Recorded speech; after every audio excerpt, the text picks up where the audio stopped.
책 읽어주는 나무.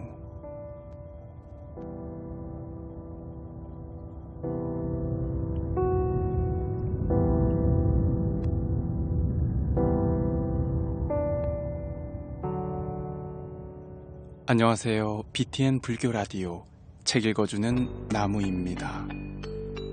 오늘도 책을 열고 시작하네요. 책을 읽는 저는 힐링 스토리의 나무입니다.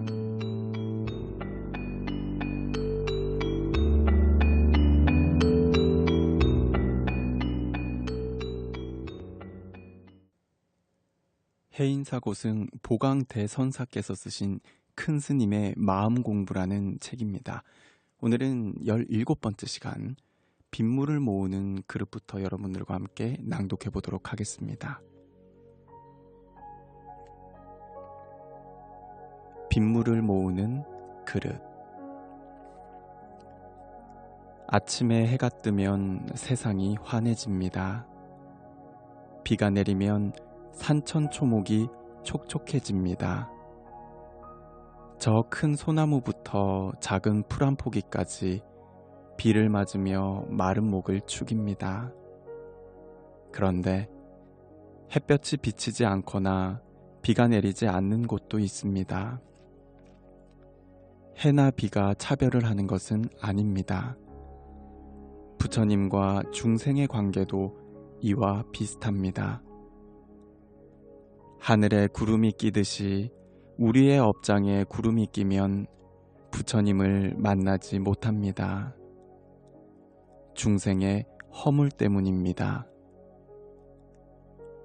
오랜만에 비가 내려 모든 풀과 나무는 춤을 추는데 어떤 사람들은 불평을 늘어놓습니다.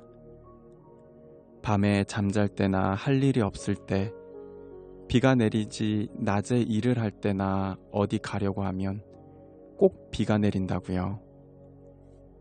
이렇듯 부처님의 가피를 받지 못하거나 복을 받지 못하는 것이 자신의 업장 때문인 줄 모르고 현실만 탓하는 것이 중생의 마음입니다. 부처님이 바라면 우리 중생은 초목총림입니다. 비가 내리는데 중생의 그릇이 깨져 있거나 엎어져 있으면 빗물을 모을 수 없습니다. 수행이란 자신의 그릇이 더러우면 닦고 깨져 있으면 잘 때우는 일입니다. 그것을 계를 지킨다고 말합니다. 계를 잘 지킨다는 것은 자신의 상태를 잘 살피고 보수하는 일입니다. 결국 수행이란 자신의 몸과 마음을 닦는 것입니다. 비는 초목을 윤택하게 하지만 너무 많은 비는 오히려 피해를 줍니다. 결국 부처님께서 열반에 드시는 시기는 중생이 불보살에 대해 감사하고 더 이상 기다리는 마음이 없어지는 때입니다. 성인은 여세출, 요세출이라는 말이 있습니다. 요세출은 세상이 간절히 바랄 때 성인이 오신다는 뜻이고, 여세출이란 세상 돌아가는 순리대로 오신다는 뜻입니다. 진정한 열의 출현은 내가 잘 닦아 스스로 부처가 되는 것입니다.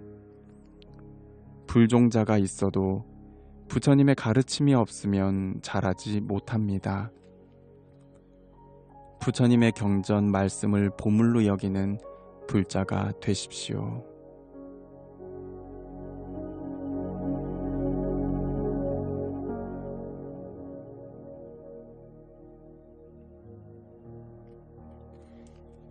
마음의 보리수.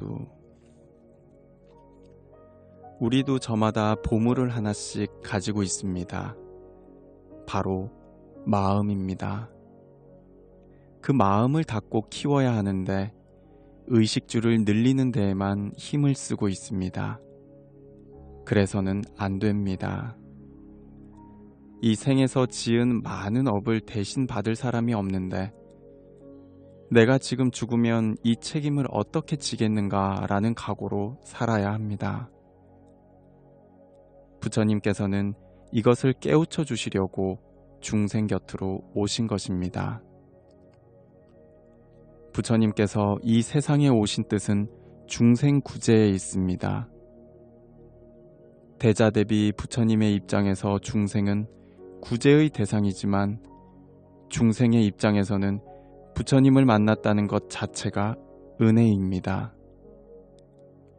은혜도 갚아야 할 것이고 빚도 갚아야 할 것이라는 점에서 은혜와 빚이 다를 게 없습니다. 둘을 저울에 올려놓으면 균형을 이룹니다. 은혜라고 좋아할 것 없고 빚이라고 싫어할 것 없습니다. 부처님은 이 두 가지를 똑같이 보십니다.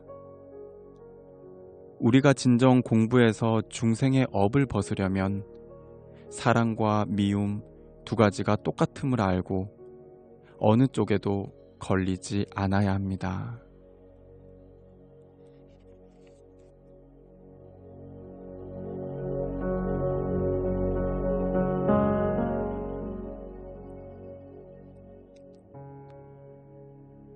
부처님이 이 땅에 오신 뜻. 아무리 바쁘더라도 자신의 인생을 성찰해 보십시오. 나는 이 세상에 와서 지금 무엇 때문에 살고 있는가 하는 생각을 끊임없이 하십시오. 마음이라는 보리수를 잘 키워야 그 열매인 불과가 열립니다. 보리수가 제대로 자라지 못하면 온갖 벌레가 생기고 병치레를 하게 됩니다. 지금 자신이 업장의 벌레에 시달리는 보리수가 아닌지 돌아보아야 합니다. 마음 나무를 갉아대는 벌레를 해결할 수 있는 약은 부처님 뿐입니다. 여유가 있을 때마다 마음의 보리수를 키우는데 온 힘을 쏟아야 합니다. 그렇지 못하면 죄업의 열매만 맺게 됩니다. 불법은 죽지 않는 불사의 문입니다. 석가모니 부처님이 출연하신 것도 위대하지만 우리 개개인이 열애가 되는 것은 더욱 위대합니다. 내가 성불하는 눈이 튀어야 부처님을 알아볼 수 있기에 무엇보다 먼저 자신의 눈을 떠야 합니다. 태양이 두 개라도 내가 눈을 뜨지 못하면 캄캄한 밤중입니다. 내가 눈을 뜨기 위해서는 끊임없이 수행을 해야 합니다. 우리의 성불 방법은 보살행에 있습니다. 그럼 어떻게 해야 업을 짓지 않고 보살행을 닦을 수 있을까요? 먼저 남들이 선업 쌓는 것을 보거든 내 일처럼 생각할 줄 알아야 합니다. 불법을 모르면 남의 선업을 시기합니다. 그것은 자신에게 남아있던 복마저 잃어버리는 일입니다. 그리고 남들이 성근을 쌓는 것을 보거든 나도 절해야 한다는 마음을 내십시오. 그것이 성불할 수 있는 종자를 키우는 일입니다. 출리를 생각하세요.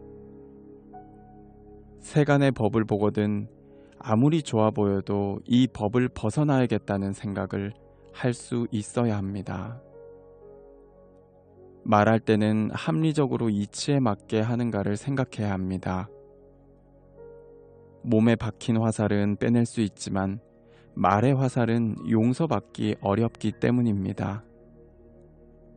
부처님을 어버이로 여기십시오.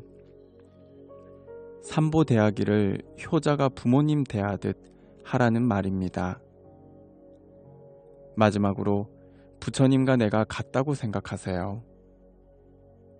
부처님께서 이 땅에 오신 뜻은 우리 모두가 불종자를 가지고 있다는 숭고한 의미를 알려주기 위해서입니다. 부처님과 우리 자신은 기본적인 종자는 같되 부처님은 완성된 분이고 우리는 아직 미완일 뿐입니다. 그러므로 열심히 마음에 보리수를 가꾸고 키워야 합니다. 열심히 돌을 닦으십시오. 금생에서 석가모니 부처님과 인연을 맺었으니 미륵 부처님 오실 때까지 기다리지 말고 바로 지금 이 자리에서 공부를 성취해서 나아가기를 바랍니다. 오늘은 이렇게 해서 여러분들과 함께 세 편을 같이 낭독해 봤는데요. 오늘은 특별히 그 수다니빠따에 있는 자해의 경을 함께 낭독해 보도록 하겠습니다. 자해의 경.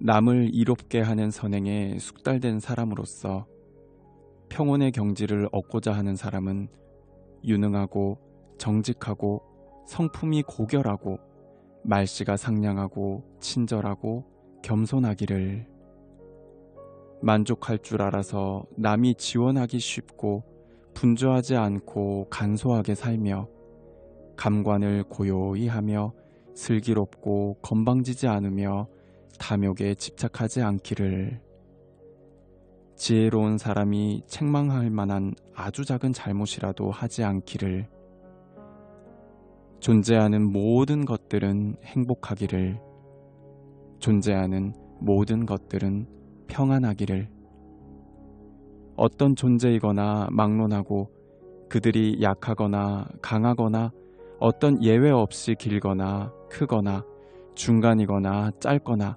미세하거나 거칠거나 눈에 보이거나 보이지 않거나 이 모든 존재하는 것들은 행복하기를, 서로 속이지 않으며 어디서나 어느 누구도 멸시하지 않으며 성냄이나 악으로서 다른 사람을 괴롭히지 않기를, 마치 어머니가 외아들을 목숨을 다해 보호하듯이 존재하는 모든 것들에게 한량없는 자비의 마음을 기르기를, 어떤 걸림도 없이 어떤 미움도 없이 어떤 저기도 없이 한량없는 자애의 마음이 위로 아래로 옆으로 온 천지 사방에 가득하기를, 서 있을 때도 걸을 때도 앉아 있을 때도 누워 있을 때도 정신이 깨어 있는 한 이와 같은 마음 챙김을 닦기를.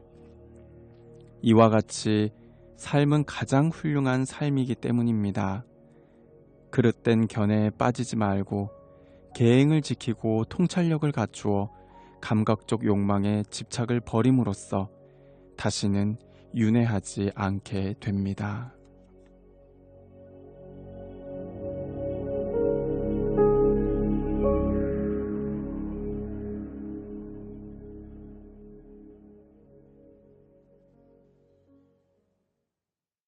BTN 불교 라디오 책 읽어주는 나무.